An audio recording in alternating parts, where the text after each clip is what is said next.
This Could Get Dicey is a Dungeons & Dragons podcast about dudes being bros. What adventures will they get into? Only time will tell. Like the name suggests, this podcast could get dicey. Content warnings can be found in the episode description.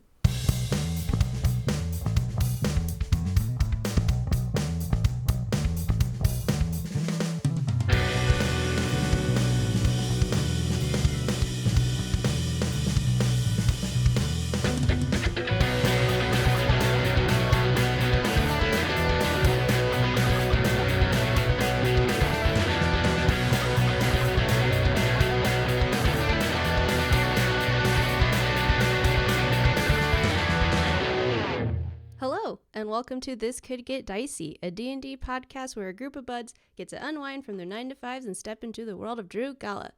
My name is Destiny Nieto, I play Lü'mis Bjorn, and before things get a little too dicey, I'd just like to say it's a beautiful day to start your level 2 DJ class. Yes! Let's go. What does level 2 entail? Are you I'm thinking like liquid smoke, lights? Is it more aesthetic? Is it streamers? Is the teacher like super mean now, like very hard on you, like yeah, it's like Whiplash? Yeah, I was about to say the exact same thing. It is very Whiplash. No, not that at all. It is more messing with EQ levels and doing better transitions and learning how to transition in songs that are in different BPMs. Oh. Ooh, very, very nice. Cool. As in, like, either keeping the song the same BPM or like, are you doing? Is it like you're adjusting the BPM before you mix it, or is it just like fuck it, we're just going into a new BPM? A bit of both. So it's kind of like there's Sick. a technique where you're slowly lowering or bumping up the BPM that can lead to transitions. Or there's also like math involved between the different BPMs, where you can have like a BPM that's at, I don't know, let's say 70, and then it can really well, or rather seamlessly transition into another song that's at 140 because it's double 140? this. Yeah. So it was like, oh no, now I have to do math, but it's pretty cool. That's pretty sick. That's fun. That sounds cool. I can't wait. Cause now you can go from like Black Eyed Peas into like a Bob Dylan song, right? Exactly. Like, you just have to find like the perfect, like, oh my god.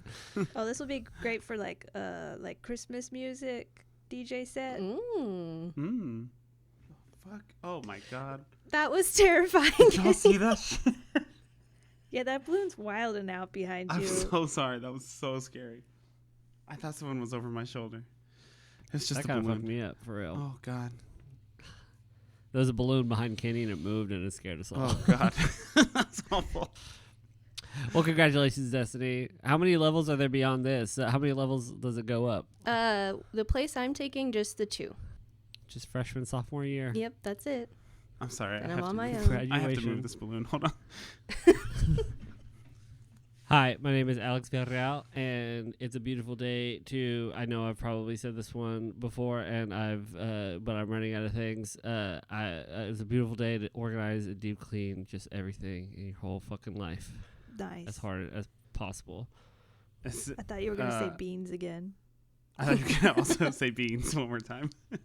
For the past couple months, my office has been just like a complete wreck, and we're trying to downsize over here, and I spent legit 6 hours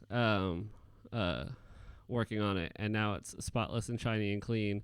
And then after that, I like vacuumed and mopped my floors and scrubbed my bathtub and like cleaned my bathroom and did like everything. Damn. And I was yeah. very, very tired. I was very tired. Imagine all the bacteria you just slaughtered, just murdered in your rampage. Oh, that's nice. I hope it was a bunch. I didn't. I don't know when was the last time y'all have ever like scrubbed a bathtub really, really hard, but damn, it sucks. I don't like it. I think that is one of my least favorite chores is cleaning shower bathtub situation. But don't you feel so good now? I bet you feel awesome. Oh yeah, Yeah, now I'm taking a shower and I'm just like, I feel like Cinderella. I feel like there's birds in here dancing around with me. I was like, you gotta make that connection better because I don't think she ever really felt clean. Yeah, post. No, but Magic Fair. she felt happy. Okay. Yeah. Hello, I'm Kenny Chilton, and I play Emil Mazak, and it's a beautiful day to win. Sick. Okay. I love that for you. Oh yeah. Is that all you do? That's all I do is win. No matter what. No matter what. No, I am a very competitive person in real life, actually. Yes. But especially when it comes to sports. And my volleyball team just won our championship. In a social league, everybody needs to know that part too. I think that's important to know. In a very serious social league. No, it's just a social league with some other friends I used to play sports with in college. And man, I've never played volleyball before until I played with this team 6 weeks ago.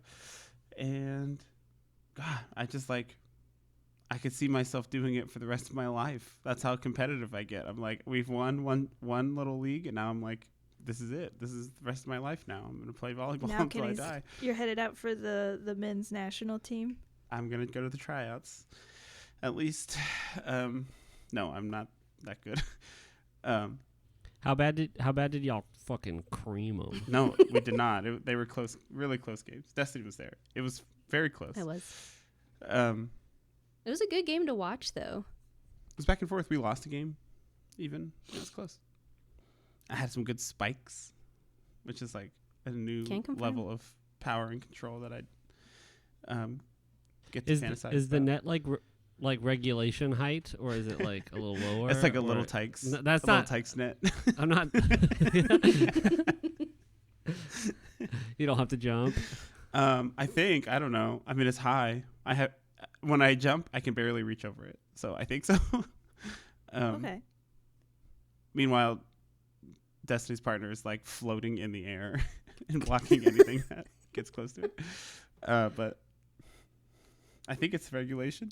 I was once told in middle school that I had the vertical leap of a slug. Jesus.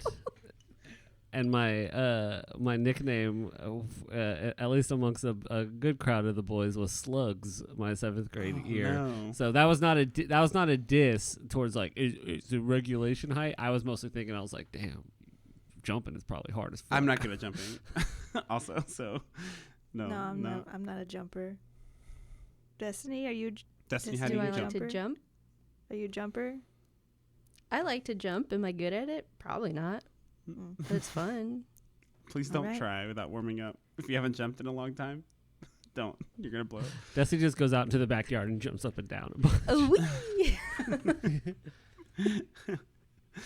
Hello, my name is Becky Schmader. I'm the game master for This Could Get Dicey, and it's a beautiful day to just go for a good walk. I saw Oh, that. I yeah. saw that on my watch today. Thank you. I even remarked on it out loud to Whitney. I was like, "Ooh, Becky just did a good walk."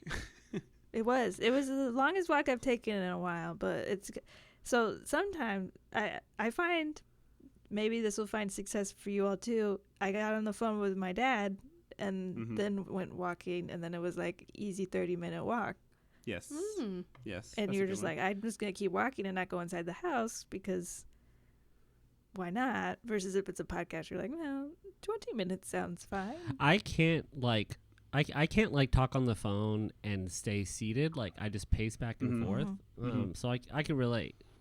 You just like start walking and talking. Right. And then it's Yeah. like, if I'm at home, sometimes I'm like, I want to do dishes and stuff. And then your parents like, what the hell are you doing? And you're like, my bad. So And if you it's a way to call avoid that. if you call your dad while you walk, even in this heat right now, the walk is no longer the most difficult part of what you're doing. So it's like a really good strategy. What's the most, is breathing more difficult or talking? Talking to your dad. As in like Oh, okay. talking to your parent Oh, is I like see. I'm joking. I Like really love my harder. dad. But he's not a good conversationalist. No, I find these walking, talking sessions to be good. You know, regular West Wing conversations here. You know, a classic walk and talk. Yes. That one's a layered joke for people who know that West Wing made the walk and talk very popular on TV. The walk and talk reel. Yeah. What was the distance on that bad boy? What was that distance on that 30-minute? It was or- 1.38 miles. Don't ask me yes. how I know. Yes, it was 1.38 miles. Hell yeah. Are y'all ready to play some Dungeons and Dragons? Yes, sir, Mr. President Bartlett. There you go. 'Cause he Nice said West Wing reference. Thank you. Destiny seems very confused by all these West Wing references, I'm going to be honest. I am. I've never seen it. When Becky speaks, everyone stands. Okay, everyone, time to stand up. I'm standing already. All right. Oh. Good for Destiny. I'm sitting. Did you say I'm sleeping? Hey, everybody at home. We haven't recorded in a month, so if we pronounce words wrong or talk weird or don't remember things, a lot has happened in the last month. All right. Last we left off, our adventurers set up camp and made contact with the dragon Corellia once again. Corellia's search for the tomb of Denthalia Cathorn was successful, and they were working on the excavation process. You gave the go-ahead to destroy the coffin of Denthalia ASAP. As you all rested, Lü'mis went out for a little experiment and created a vampiric squirrel. The squirrel remembered who they were just moments ago, and now Lü'mis had a way to create thralls to do their beckoning. You all packed up and headed out for the day, westward to go deeper into the Elder Woods. After traveling for a few miles, the surroundings take a turn. You're deep in the Elder Woods, the surroundings twisted by the lives lost here.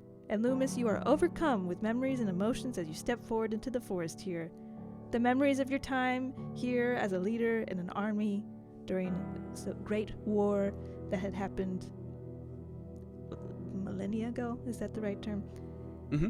And that is where we find you all. Mere moments after Lü'mis has seemingly passed out, they come to on the ground, breathing heavy. Lü'mis, your mind swarming from everything you just witnessed, remembered, and lived again. Emil starts to set up a perimeter. What happened? We're under attack, or what's going on? And I'll start walking around my roots out. I think Lü'mis just got a little dehydrated from the walk. Also, this place is mad gross, super scary. There's some super dead bodies everywhere. Lü'mis, how you feeling? You didn't with some water? I didn't know. I didn't know. It wasn't me. It's not who I am. What? What? And he looks at these weird tree things. Yes. And it's he kind of points to all of it. Didn't you see me do this to them? Well, not me. But I was here before, I think. Emil will kneel down to where Lü'mis is on the ground and grab his shoulders and say, "You didn't do any of this just now. We were just walking. You're here with us in the Elderwood. We're just walking through right now. Are you with us right now? Are you okay?" Lü'mis touches the ground and kind of puts a hand on Emil's shoulder as well. And you see Lü'mis, he's pale, but he looks sickly pale and maybe even sweating, which I think is the first for Lü'mis in y'all's adventure together. Yeah, I'm here. But I was here before. But before, a long time ago. And he looks around again. Did you not see me?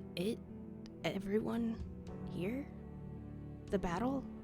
Dog, we walked into this woods and we kind of just looked around and we looked back and you were on the floor. Not that much time has passed. Nothing's happened. What do you know about this place? I did this. I know Lü'mis didn't do this. I've been with the two of you for the past couple months. But I think my former self caused all of this. We know that General Avondale fought a war here. We read that in a book. back in Ursa Nor. So we might be here. You might be getting something because we're here. This might be where that war happened. You did all of this? And Emil will look around at the like petrified Dreesblood and the people who have kind of been. Becky, you said like people were like encased in like bark and stuff, right? Like, yeah, there's sort of like limbs and hands and all of that kind of like grasping out of the wood, not necessarily encapsulated in bark necessarily, but kind of like a strange material that's like maybe stone, maybe bark, kind of. But yeah, like a petrified state. You did all of this? The stone people? I think so. You have to trust me. Like that's not who I am. Like I'm not. I can't do that again. I guess I don't know. It wasn't just me. There was others. I was a general. I led people. There's multiple people on seemingly both sides. I saw it. I saw the whole battle, and y'all didn't see anything? No, dude. Just hold on, really quick. Let's just pause. Look at me. Let's take a deep breath.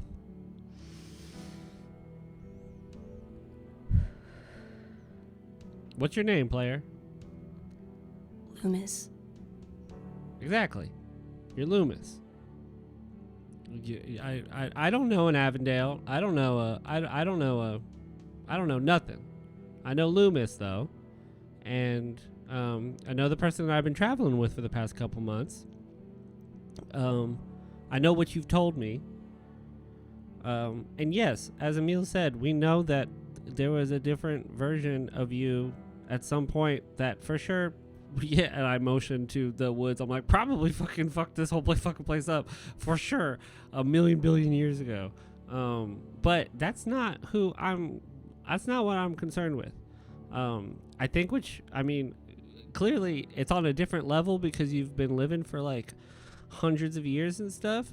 But dog, I think you're just having a panic attack right now, and that's okay. And I just think you need to. Just like kind of center yourself. If you need to kill some grass or flowers or whatever, go ahead and do that. And we'll just sit with you for a little bit. But I'm sorry you had to see this, but no, Emil and I didn't see. We didn't see anything. We're just here with you right now. That's all we are right now. And Lü'mis, think of it this way: we're back here, and clearly. Some really awful stuff happened here. There's no denying that. But like Ellis is saying, you didn't do it. A different person pretty much did it. Just like this is a different squirrel now that's with us. And this is kind of like your chance at redemption, I guess, if you feel any kind of guilt at all towards this. We're here to fix it. We're here to not undo, but maybe repair. What's happened? Yeah, repair. And he looks at Helena. Like, did you feel like this when you left the woods? I'll be honest, Lü'mis. I think I felt a little bit of what you're feeling now too. I don't think it hit me quite as hard because I've been out here in the woods, but the memories of what happened 1,000 years ago is hitting a little harder than it was before. I think these trees, they carry perhaps they're carrying the souls of those lost here on both sides, and perhaps those souls are permeating our minds. It's very heavy here, to say the least. Helena, 1,000 years ago, you were kind of tasked with keeping Atorum's forces at bay. You had a pretty, at the time, legendary battle with Diana Littlespin, right? Did that happen around these parts? Is this area familiar to you at all? I imagine it would have been in this area that, we were protecting this area, I think, for what reason I don't entirely remember, but this was sort of the final place of the war, I believe. I imagine there was a reason for that, but I mean, yeah, we're close to where this supposed, bridge between our plane and the Fey realm opened so that they could kind of restore balance to this whole continent and world. But so we're pretty close to some pretty hollowed ground, I think. Has anyone seen any kind of magic like this before? This like stone petrification, like this whole area, I feel like it's probably worthwhile to like take a really close look at some of these people. Helena, you said maybe there's some souls in here. Maybe there's something we can glean from studying this space. That's certainly not a bad idea. I think that would be behoove us to at least take a closer look to see what's going on. But yeah, I imagine if the Fey portal is nearby, if the Indigo Magnolia is nearby, strong magic is in the area and is certainly doing something to the remains that were here. Emil will take out a handkerchief, an old, like he has not needed a handkerchief or used one as a pocket square or anything in a long time. And he'll toss it to Lü'mis and he'll say, "Compose yourself.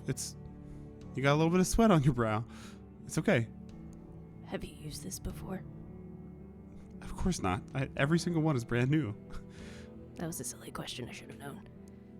And Lü'mis wipes sweat from him. Where do you think that moisture's coming from? Really quick, mostly just get your mind off of it. But where do you think that moisture is? Did you just lose a toe or something?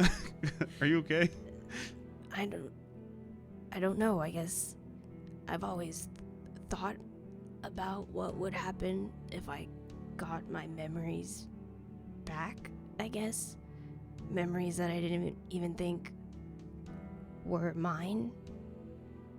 And I guess all of that rushing into me at once made me sweat. Weird. I'll take the handkerchief and put it in like a sealed bag. If we succeed here, this is going to be worth a lot of money. So I'll hold on to it for now.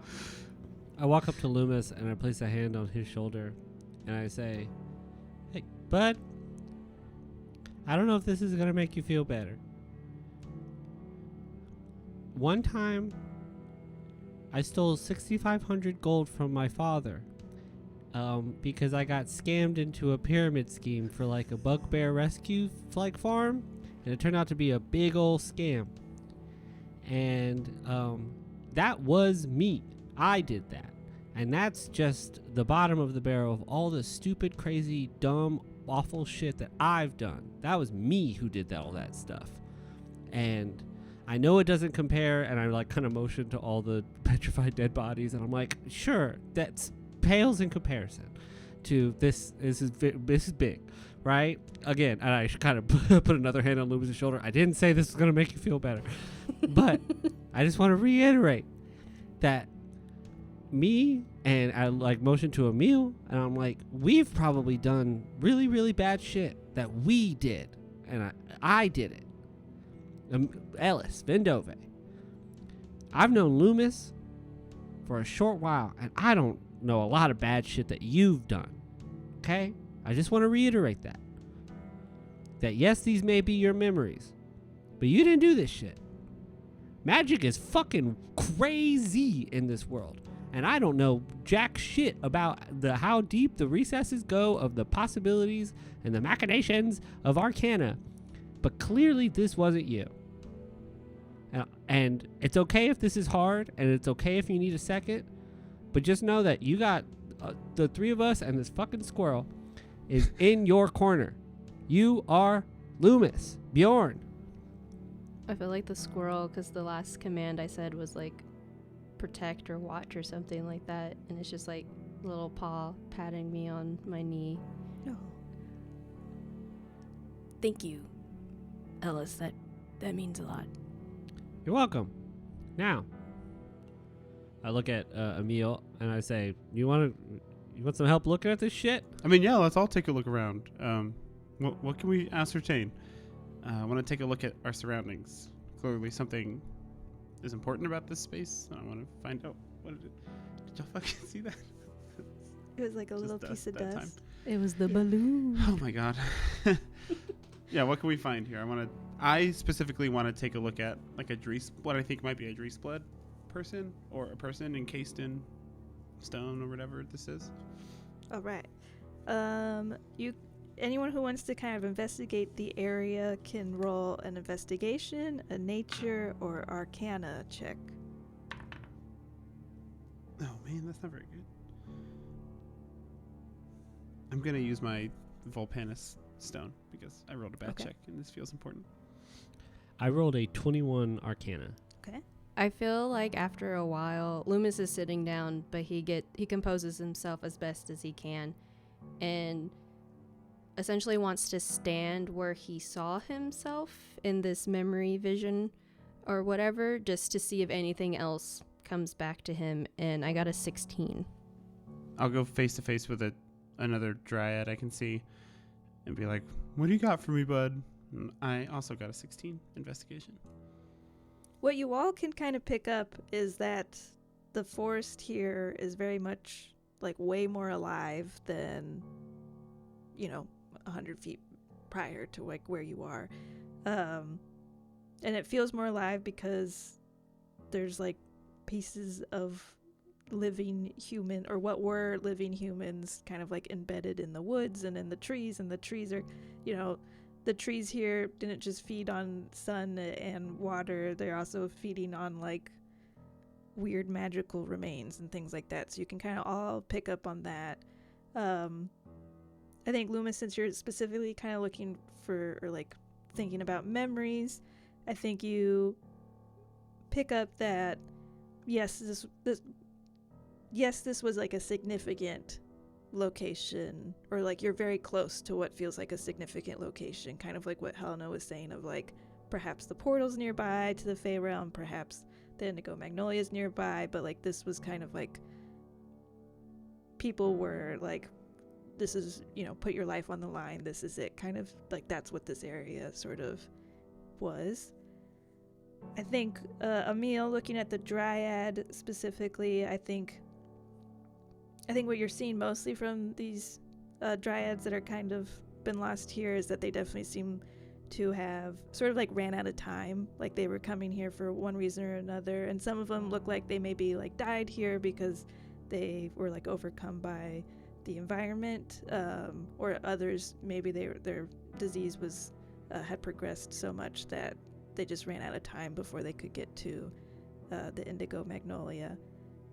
And then Ellis, with your Arcana check, I think you're really picking up on there's like lights that sort of run through like everything here, like beneath the sort of like cracks in the stony skin of these like remains that are sticking out of trees. You can see that like blue and orange and green and purple and red sort of like swirling underneath. And I think what you're gathering from that is that like Arcana and like arcane energy is very much like it is in the ground, it is in the trees, it is in these remains. It is like if you were to like break open one of these limbs and like, take off a thumb or something like that, like pure arcane energy would kind of just like dribble out from these remains is kind of what you're guessing. And you don't really know what to like ascertain from that, but yeah, the air is thick with arcane here. All right, y'all. I would advise y'all to potentially be careful. This place is radioactive as fuck. Everything, all these bodies, the trees, and everything. I know I just said be careful, but Would y'all let me try something? Yeah. Yeah. I walk up to just like a petrified body, maybe the one that Emil is like really really close to, and I kind of put out my hand, and I want to cast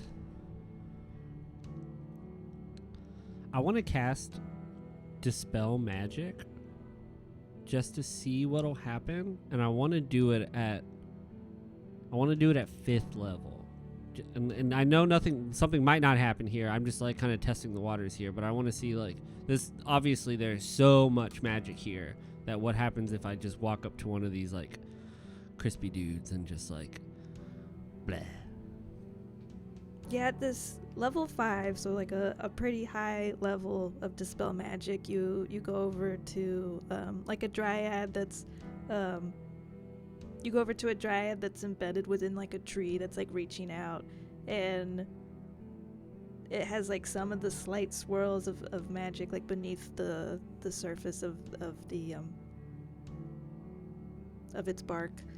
And when you go to like dispel, you all can like visibly see almost like where this casting happened. Like you see it kind of like push back the colors like from underneath the, you know, whatever remains are nearby or whatever trees nearby, you know, like the zone of where this like dispel magic kind of happens. You see it just for like a split second just push back all those colors before they just kind of come right back under the surface again. But nothing happens to the actual person, like the body. No. Okay. Well, I mean, I could try that again at a higher level, but I don't think it's gonna. I think whatever magic is here is like double C thick. It is thick. So, is there anything that y'all think that we should focus on, or should we hang around? I was gonna say I think we could keep pushing forward. I don't know that there's much specifically here, but to know that we're on the right path, and maybe this is a good wake-up call to try and keep our emotions in check as things get crazy here shortly. Yeah, I think we're really close to something bigger. Unfortunately, or fortunately, I don't know. Lü'mis, do you need a second? Are you good? Am I good? No. Can I move forward with it? Yeah. It's a lot to take in. You want to plant one of my magic beans in the ground? Hey, Would that help? I mean, the ground is like super magical here. Maybe something crazy will happen. I have no idea. I'm just grasping at straws here, dog. You know what? Well, why not? Maybe it can serve as a point for us in case things get crazy and we know where to head towards. I just had a great idea. Okay, you do that. I'm gonna do something else. I hold out my bag of magic beans. The beans I have used are the black bean, the yellow bean, and the green bean. And I say, I'm just going to let you pick. Honestly, you can just pick the color that you actually want, or you can just stick your hand in and pick out at random. That's what I've been doing. Do we, in character, know what each bean does? No. Not at all, dude. Okay. No idea. It's why I haven't really done this since when I first did it a couple times. I'll just choose randomly since we don't really know what they do anyways. And Lü'mis sticks his hand in and draws out a bean. Okay. Roll a d6. I think we used one of these beans, so I'm going to try and remember what color bean we already used. We've used 3. We've used 3 beans before, everybody, so I'm going to try and remember what color beans we've already used. Black, yellow, and green. Black, yellow, and green. Fantastic. 2. Okay. You got the red bean from the bag, and do you put it in the ground? I command my squirrel to dig. Oh, that's and perfect. Then Because I made something for your squirrel. I took out the magic paintbrush and painted him a little scythe, just so a little +1 scythe, so he would have a magic weapon. Excellent. Sick. That's hard. And I place the bean in the ground and then like pat it. Real quick, the Grim Squeaker. The Grim Squeaker. Oh my god, stop. We have to get shirts. Oh boy. Oh boy. And with that, go ahead and roll another d6. Hold on, I'm writing down the Grim Squeaker. Okay. He's got the Buckingham Palace hat on and a scythe. And he's an undead squirrel. You said a d6. Another d6, yeah. That is a 6. A 6. All right. And then roll one more d6. Oh gosh. A 3. Okay. You see immediately a large shrub pops out of the ground, like so quickly and so vigorously, and there's now a big shrub of sorts, and from it you see that there's some flowers that are kind of like reeling back, and in their mouths are like little fireballs that they're like charging up. Now you have a bush shrub thing that has little fireballs charging up. What? Does it look like they're gonna shoot them at us, or are they just there in the bush? They're kind of just there. They're like looking, the flowers themselves are kind of like looking around as if like a sentry, kind of like looking to see like what it should be attacking. Oh, cool. Aww. Can we bring it with us? It's like rooted in the ground. Oh, yes, it's very much rooted in the ground. I mean, if you had like a pot or something to maybe put it in, you maybe could move it. Or some sort of container, a grow bag. I didn't even think about, just like when I think of planting something, you're planting it straight into the ground. But using pots is so much more effective. You know what? I'll take my old suit jacket out of my bag and try to fashion like a little grow pot that I can like put it in, because I think this is really cool to take with us. Okay, go ahead and roll a nature check here. All right, that's very good. A dirty 20. All right, you managed to kind of do some folding techniques and create like a closed container with or like a loose sack out of your jacket, and then you carefully, uproot and leave as much of the root ball as possible on the shrub and put it inside the little sack you created. And now you all have a little fireball bush. I can like wear it on my back if you want. I think it'd probably limit your mobility in combat, Lü'mis, but I don't mind just like backpacking it. Yeah, I think that's a great idea. Do you need something to tie it on your back? I got some rope. Great. I'll just rope it on. Or I can like get some vines for flavor. Just grow some vines out of my body and tie it to myself. Can I do that? Yes, okay. You fashion a backpack with your little grow bag, and now you have a fireball bush on your back. This could potentially be really bad. But I we'll can just say set it down. I can just like post it somewhere if we get into a fight. Right. We'll say that it does 1d6 fire damage at up to 3 targets. Or it can be all at one target. It might be up to you all to be like, go, fireball, bush, shrubby. Are you maybe? Scorching Ray? You guys have names for this thing? I used all my creative juices on the Grim Squeaker. I'm done. You know what? Actually, Lü'mis, maybe you should carry it, because we're not going to be like wearing this into battle. We're just going to like set it down, right? So why don't you take it? It's your bean. It's already on your back. I don't really feel like carrying it. No, you made the whole vine backpack thing. I think it's gonna blow me up. I'm a little afraid it's gonna blow me up, if I'm being honest. And you have a bunch of healing stuff. You'll be fine. Okay. It kind of seems like we have to tell it to do something. I feel like if it was gonna blow you up, it would have done it already. Okay. Becky, if I activate it, do I have to use them all at once? Or can I just do like one at a time? You could do it one at a time. I mean, it's kind of like on its turn, it could do up to 3d6 damage at 1d6 at 3 different targets. That all kind right. of thing. I'm really leaning into the aesthetic here, and I'll put the bush on my back.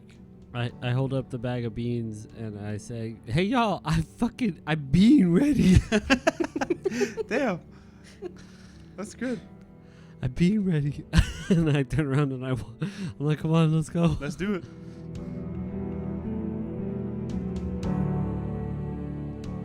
Hello and welcome to the ad break for episode 95 of our podcast. This could get dicey, y'all. We're getting to the nitty gritty. We're getting to the heart of it, the thick, creamy center, the meat of it all. We really, really appreciate you sticking around for 95 episodes. It's such a feat that we didn't know, but we were capable of, and we're very, very proud of this show, and we're happy that you're here. Thank you so much. Hey, have you ever heard of Cobalt Press? Cobalt Press is a wonderful 5e kind of companion website, and they produce wonderful original works. If you are looking to terrify your players with all new monsters and creatures and creepy crawlies, I would highly recommend checking out the Tome of Beasts, volumes 1, 2, and 3, and the Creature Codex, y'all.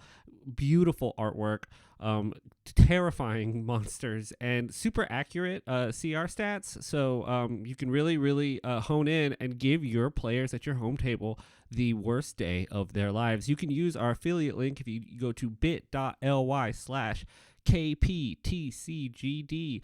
Use that link, buy something, it'll let them know we sent you there, and it'll make us look really good. I want to give a special shout out to our patrons. Thank you all so much. Thank you all for all the support that you give this show. It helps us continue. It helps us prepare for some new and exciting things in the future. If you would like to become a member of our Patreon, head on over to patreon.com/TCGDpod. Find a tier that works for you. We got a free one. We do This Did Get Dicey. You can see our beautiful faces. It's free. Other than that, y'all, as business as usual, please share this show. Tell a friend about it if you're loving it. Help somebody else love it too. Let's grow this little family of Foolies. And other than that, y'all have a great rest of y'all's day and enjoy the rest of this episode.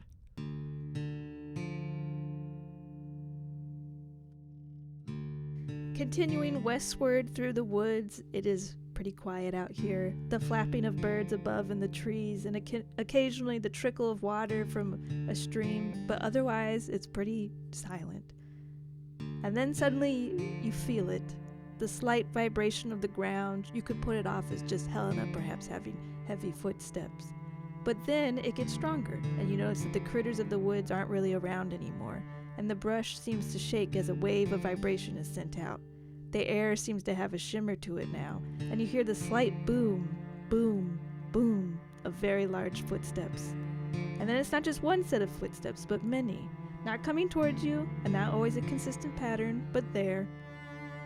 And eventually you see before you at least one of the things probably causing the sound, an enormous 4-legged beast.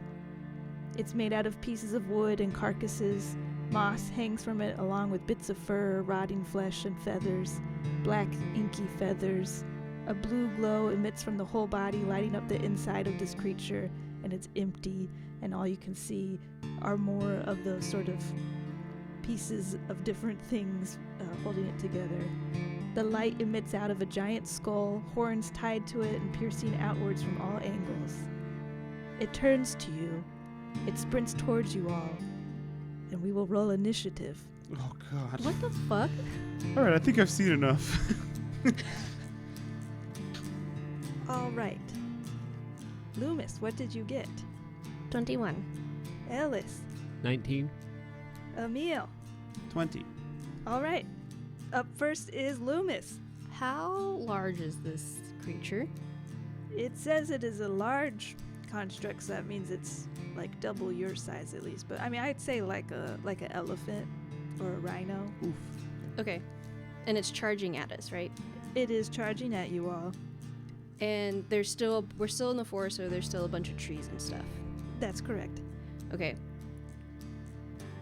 What I'd like to do is essentially, if possible, me and my squirrel friend, the Grim Squeaker, Sure. Thank you. kind of essentially run towards it, but then use the trees to climb up them and then to get on its back. Okay. Sick. Yeah, it looks sick. You all do that because you have a superior body, and it is a thrall of yours, so I think it might have well, it's a squirrel too, so it can kind of just do that. So yeah, you two take off, headed right towards it, and you climb up the trees next to it, jump on its back. You're on its back. Sick. I didn't think that was gonna work so easily. And seeing that it's still charging at my companions, I kind of want to attempt to redirect it so it's not fully charging at the other three. Okay. How do you want to do that? I didn't think that far because I didn't think I was going to just easily get on its back. You walk on ceilings. It seems logical you could just jump on a rhino thing's back. No, I agree.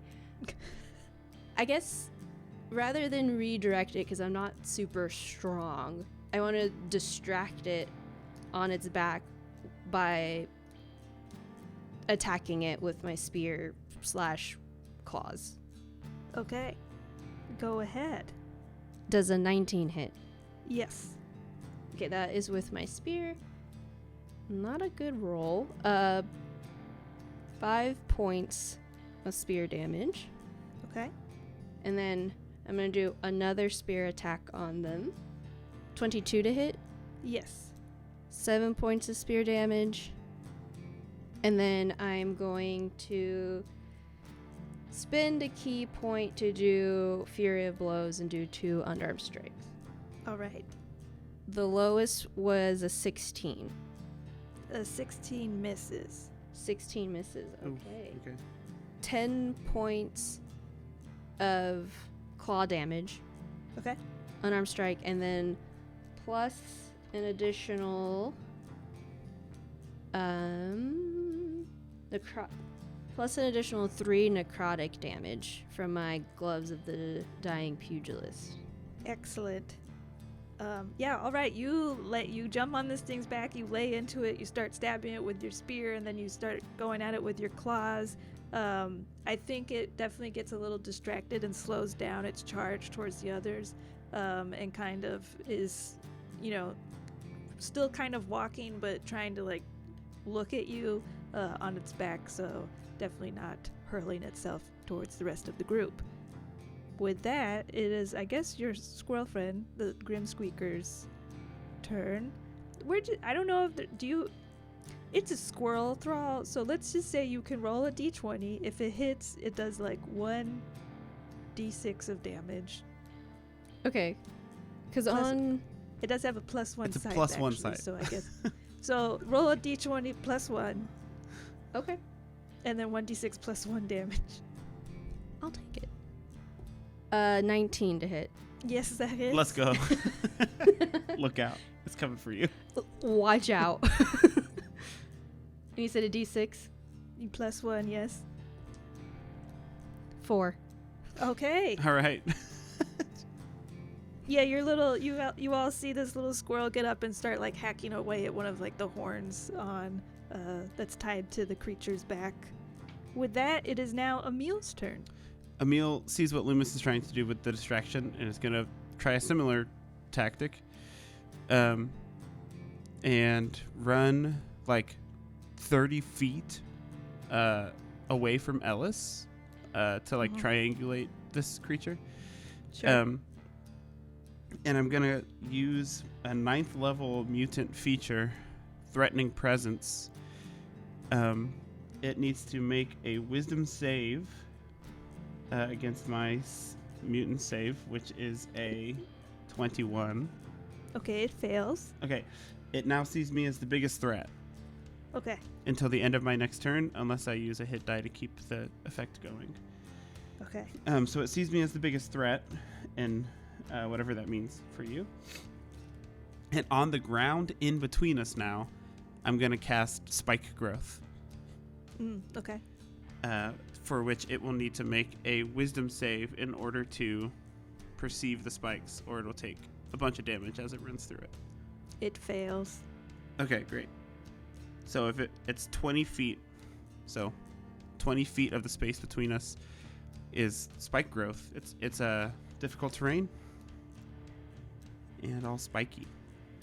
Okay. I'll say in the sending stone, hey, look out, there's a bunch of spikes right here on the ground between us. I know Helena can't hear that, but oh well. All right. Is that your turn, Emil? That's bonus action, Emil Maceneck. Okay. Ellis, you're up next. So after some Google searching, I can do this. I love that. I would like to use a 4th level spell to cast Polymorph as my action. All right. And I would like to turn into a Tyrannosaurus Rex. Okay. You send out your polymorph spell on this creature, but the effect seems No. Oh. It's not to the creature. Oh, it's sorry. to me. to you. I'm turning into T-Rex. Yes, you do that. Fantastic. What does You're it a look T-Rex. like? What does it look like? Yeah, Does what it have your T-Rex boots look on? like? Does it still have the boots? This is an important question. Oh my god. You see Ellis like watches his friends kind of like dart away from him, and he's just kind of staring down this beast, and he's shaking, and he's just like, I may have stolen 6,500 gold or whatever from my dad, but anyone could change. Anyone can become anything. And he just like sprouts into this T-Rex. No, he does not have boots. He does not have. He has boots. He is. I think he does. Headcanon. The boots are not on his feet. They're on his little T-Rex arms. Oh my His little god. T-Rex So good. hands. Even better. That is my action. So that's all I can do. Okay. Do you want to move towards it at all, or are you just gonna kind of stay where you're at? I just kind of stand my ground. Okay. Excellent. Next is Helena, who did see she Great. she heard you kind of notion something into the sending stone. She doesn't have a sending stone, but then she looked around. She sees the spike growth. Awesome. So she darts around the spike growth and gets to the creature and is going to swing twice on it.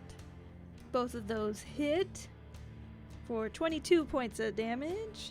All right, Helena. And that will be Helena's turn. Next is this creature who sees you, Emil, as the biggest threat. So it is going to run through, or is going to run through the spikes about halfway. So it's going to run about 10 feet through the spikes. 10 feet. That's 4d4 damage. Roll Excellent. that up real quick for you. I took an Emil Maceneck, and that says it adds 5 to the damage I do, but that's Sure. like damage coming from me, not from my spell, I'm guessing. I would think so, yes. Okay. So let's say not on this. You gotta ask, though. 14 points. That's really good rolls. 14 points of piercing damage. This creature gets stuck in the spike trap, but still sees you as the biggest threat, Emil, and is going to release an Arctic wind that shoots out from its mouth towards you in a 30-foot cone. You need to make a Constitution saving throw. Oh, great. Okay. I'm good at that. Oh, no. That's a natural 1. For an Oh, my 11 total, goodness. if that matters. You take 38 points of cold damage, Oof, Jesus. Goodness gracious. 38? and that is its turn. Oh, okay. Back at the top of the order, Lü'mis. Goo. Everything's Yeah, you fine. see, like, you suddenly look like the freaking cold miser or whatever. Like, you just have, like, icicles that just, like, hang off of the, your hair and your hands, and your face is blue all of a sudden. Like Mr. Freeze, Arnold Schwarzenegger Yeah. version. Exactly. Seeing that just cold, I can see that cold damage was just done, right? Yes, Like- very much so. I want to light a little fire guy. Excellent. So, because it's an action, right? To light Yes. it. I'm gonna light it and then kind of. I don't know, with a flick of the wrist, have it so where it's like right in front of it, essentially. Okay. Sure. Sounds great. Uh, Yeah. I failed my concentration check, by the way, on spike growth, so it's gone. Okay. Spikes are gone, but the fire elemental appears. That is your action to summon the fire elemental. That is my action. As a bonus action, I will spend a key point to do Fury of Blows. Okay. 16 doesn't hit, right? No, that misses. Okay, so one of them hits. 12 points of damage from one of my Fury of Blows, plus an additional 2 points of necrotic damage. Now your fire elemental and this Grim Squeaker. Okay, the Grim Squeaker is gonna use their weapon and a 23 to hit. Wait, how did it get a 23? It only has +1 to rolls. Oh, I was using mine. A 17. Sorry. That hits. For 3 damage. All right. Fire And then elemental. My elemental does not hit. That's a 13. No, that misses, but ooga booga, there's a fire elemental in front of its face at least. Next is Emil. Emil is going to run back towards Ellis in his T-Rex form Okay. and say, up, up, and jump and hope that he throws me in the air to get on the back of this thing as well. All right. You want to get on the back of the creature, or you I want do. Ellis to be? You want to be back on the back of Ellis? I want to be on the back of the creature with Lü'mis. Okay. And I would like to jump in the air and then hold my action if I land on the creature's back to attack it with my Twisted Roots twice. Okay. Ellis, you hear Emil say, up, up. What do you do as he's leaping towards you? If this takes an action for him to do, I don't want it to take his action. My goal is for him to just like lift his leg so I can jump off of it or whatever. I see. I think that could be like a free action, just to Okay. lift your leg and use it as a like a launching pad. Springboard. But I guess the question is, do you do that, T-Rex? How about this instead? Because I like look down at Emil and I say, and in my head I'm like, I fucking transform into Tyrannosaurus Rex, and you want me to fucking pick you up and carry you? So instead, I don't want to actually multi-attack. So the T-Rex can multi-attack with its bite and its tail, but it can't use its same attack on one target. Oh, okay. So if you would let me, I would like to use my quote-unquote tail attack to just like Emil hops on my tail and I just kind of like twist and fling him. Absolutely. Absolutely allowed. Emil, let's have you roll acrobatics to see if, you're not Lü'mis. Let's see if you land Well, on this here's thing. the thing. Through my training with the Citrine delegation, I actually have incredible acrobatics. I've just never used it. Okay. I have a +8 to Well- acrobatics. Damn. Well, what'd you get? Oh, sorry. Do I have help because of Alice? Sure. You're getting a little lift. And Okay. maybe Lü'mis is seeing you and is going to try and catch you or something like Great. that, too. Yeah. A dirty 20. Okay. It's beautiful. You see the tail coming, you prepare yourself, you launch, you do a somersault, you land on top of this grotesque creature. Yes, I fucking love T-Rex Ellis. I'm going to attack twice with my Twisted Roots. Right. One of those is going to hit. A 22 and a 10. The 22 hits. Total of 8. 20 points of piercing damage. Bonus action All right. absorb for 5 extra points of necrotic. Fantastic. I'm going to spend a hit die. Sorry, I'm going to spend a hit die so that the threatening presence stays.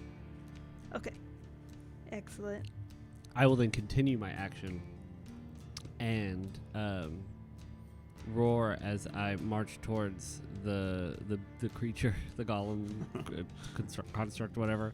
And I'm going to use my bite attack as I bend over with Emil and Lü'mis on top of it and just like bite at its head. Yeah. All right. That is a 19 to hit. That hits. Wonderful. As Ellis bites in, I just lean down. This is the coolest fucking thing you've ever done. Yeah, it is. So the bite attack, does 4d12 plus 7 damage. Okay. Damn. That is a flat 40 points of damage. Let's go. This thing falling apart. You chomp into it and you pull away tons of flesh, rotting flesh and pieces of wood and moss, and it's real gross. Nasty. But you just kind of took off like a shoulder, basically. Or like, have you ever seen those videos where like it's like those cute videos where like a big German Shepherd just like puts its whole mouth around a cat's head? It's like that, but way more violent, and I'm like actually crunching down. This creature, what size is this creature? It's a large. Okay, bummer. So yeah, there's a thing with T-Rexes that they can do if it's a medium or smaller, but it is large. So instead, I just do 40 points of damage. Oh, that's it? Just 40. Fuck this game. This game's bullshit. But that's my turn. As you all are kind of focusing all of your attention on this decrepit creature, roll a perception check. Everyone? Yes. Real Can quick. the Grim Squeaker also I roll? was going to say, what about the squirrel? I guess if you want the squirrel to do that, sure. Also, I do. Tyrannosaurus Rex. Thank you. That's all. Dang. Pretty good. No one names me. I rolled a 6 perception. I have a 19. Lü'mis also has a 19. Oh, wait, we all have 19s. Fantastic. The whole squad over there. The whole squad. Okay. Everybody, including Helena, except for Ellis. So everyone but Ellis. Sorry, Tyrannosaurus Rex. Thank you. Sees this sort of glimmering gold cloud come in through the woods, and then as it kind of skates in through the woods, it turns less into a cloud and more into like a humanoid form, and then you see as it shoots out a bolt at you, Lü'mis, as basically like another construct here has entered. Oh, shit. Moi? At you, Lü'mis, yes. Let me roll to hit. That's a dirty 20 to hit. Yeah. Would this count as an area of effect? No, it is a ranged spell attack, Only. Boo. Oh wait, a ranged. but it's not something you can catch, so I don't think you can do the missile thingy. That hits. Okay, so yes, this magical bolt kind of comes from this glowing figure and hits you for 25 force damage. Buh. Oh, jeez. That is that creature's turn as it enters. It's still at like range from you all, but it has entered kind of the arena here. It is now Helena's turn, who is going to swing at the creature that you're all climbing all over twice. Helena winds back and swings at this creature, lopping off its skull. The light and like glow that was within this creature fades away as the skull goes like flying somewhere into the woods, and the skeleton and bits of bones and wood and flesh all kind of tumble down to the ground as you have destroyed this construct. Oh, yeah. And then Helena kind of lines up and starts making her way towards this shimmery, cloudy creature. Top of the order, Lü'mis, it is your turn along with your crew. My squad. I guess we all fall from gracefully from the back of this construct, and then see this new thing. How far are they? I know you said they're in range, but like distance-wise ish. 30-ish, 50-ish feet, you know. Okay. You know, a good 20-foot difference there. Yeah, they're about 30 feet away from you all. I can't quite remember the fire elemental's movement, but I like pick up the Grim Squeaker and we all just rush to this new thing that is before us. And Lü'mis is gonna do the spear and claw attacks and whatnot. Okay, go ahead. Does a 13 hit? No. Cool. Do I get, even though my first attack didn't happen, do I get an extra attack still? Yes. Okay. I'm gonna try again. 22? A 22 does hit, but as you're going to like make contact, like you can see your hand is like making connection with this like foggy form, and you can like feel it on your hand, and then you also can feel that like whatever you're gonna do isn't gonna do anything to this creature. It is immune to bludgeoning, piercing, and slashing from magical weapons. So like I don't think my spear's magical. Oh, then your spear connects. Okay. The spear's not like a +1 or +2 or anything? Yeah, it's your No. spear. Oh, damn, all right. Well, good to know. Hmm. Then yes, your spear does connect with this thing. That's 10 points of non-magical spear damage. Excellent. Okay. To be fair, I would still try to hit it with my fisticuffs, which are technically magical Right. at this point. So then what you just said. So Yeah. you go then to do your fury of blows and flurry of blows, and your fist just pass right through this thing. It does not seem to be affected by your magical monk weapons. Sick. Super cool.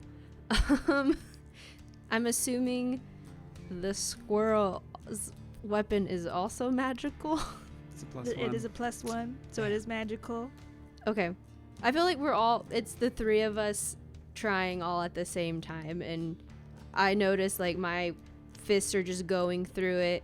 The squirrel kind of like misses as he's trying to connect with this thing, and then the fire elemental is gonna try to touch it. Sure. Yeah, and when the fire elemental attempts to attack it, you see that like fire just like dissipates upon its misty form.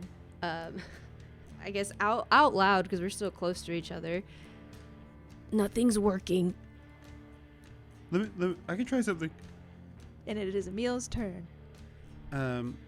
I'll, roll off the ground from this dead creature falling, and reach out and cast Wither and Bloom at it. Okay. At this cloud.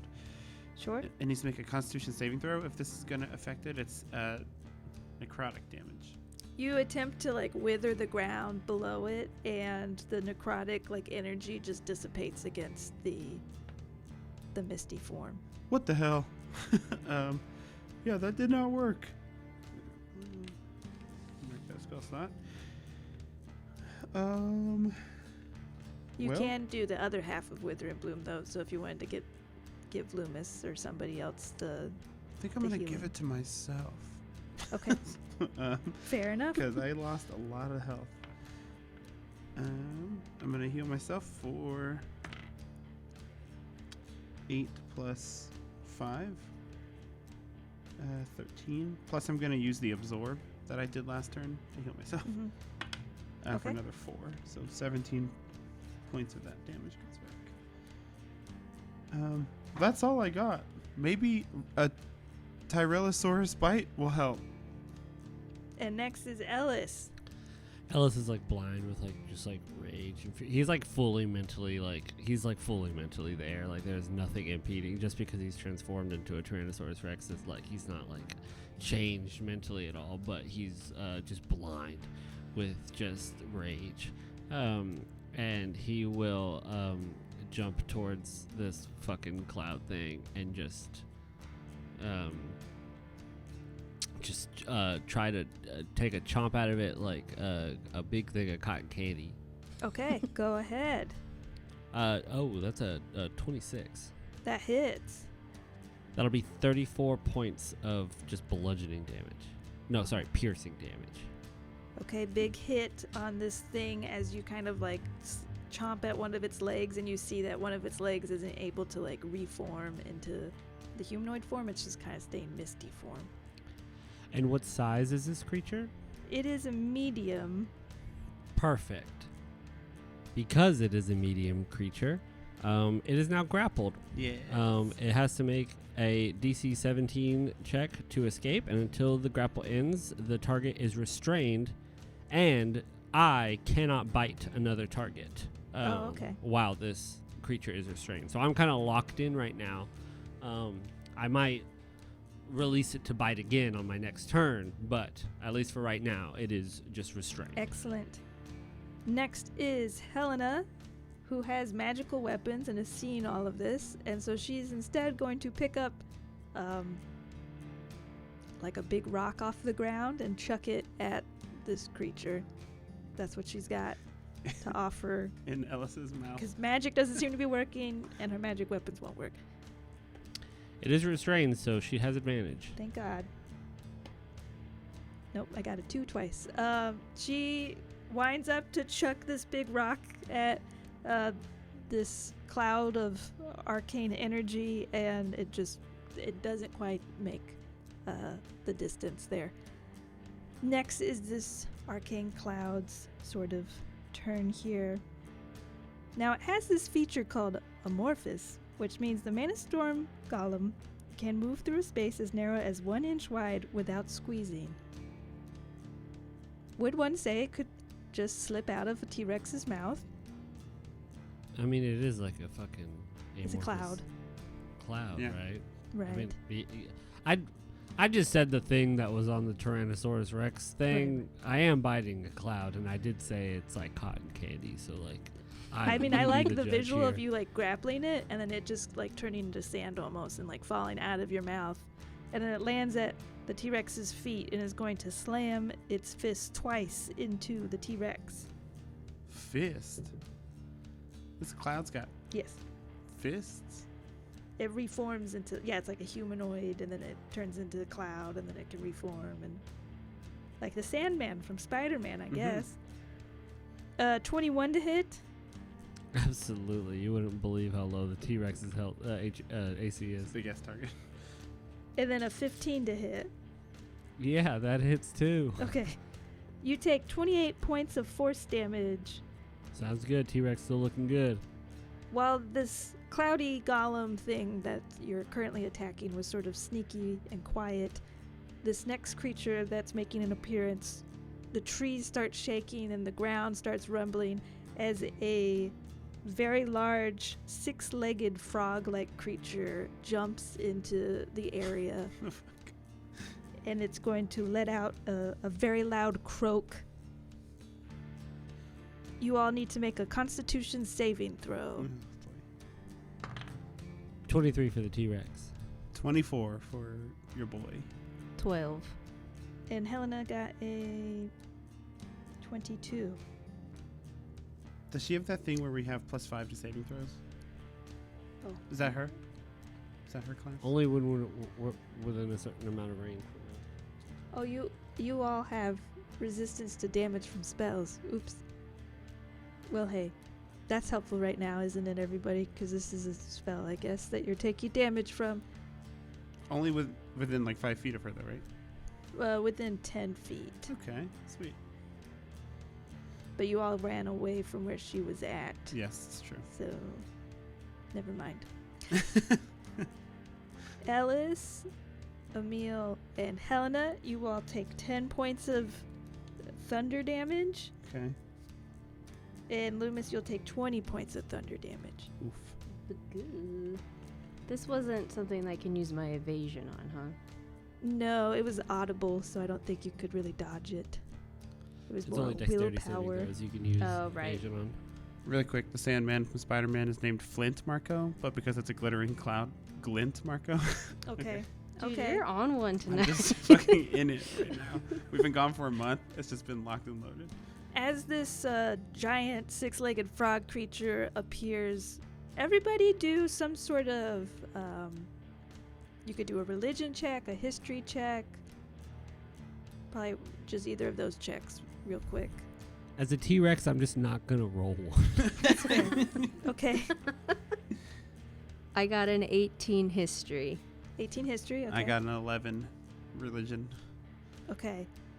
I think with an 18 history, Lü'mis, you all have been learning a lot about the gods, recently. And you're starting to kind of piece it together. You remember seeing the inky black feathers on the first creature you all defeated. You're seeing that this is like a arcane cloud that you're currently fighting. You're seeing this giant frog thing that just showed up as sort of very dark, like a dark nature. And you're piecing together that perhaps these are some sort of representative of different gods that are perhaps protecting this region. Oh. And with that, Fucking kill 'em. as you piece this together, and still kind of hear in the distance some like rumbling in the forests, we will end our session. This could get dicey. God damn, everyone. Or should I say, frog damn, everyone. Thanks for listening to episode 95 with us. Things are getting crazy here at the end of the first season. So thank you for being here along on the ride with us. Go follow us on social media. Promote the show with us here in the last few episodes. Help us get the word out as we finish this first campaign. Thank you so much for being here. Make sure you come back for the next episode. Bye.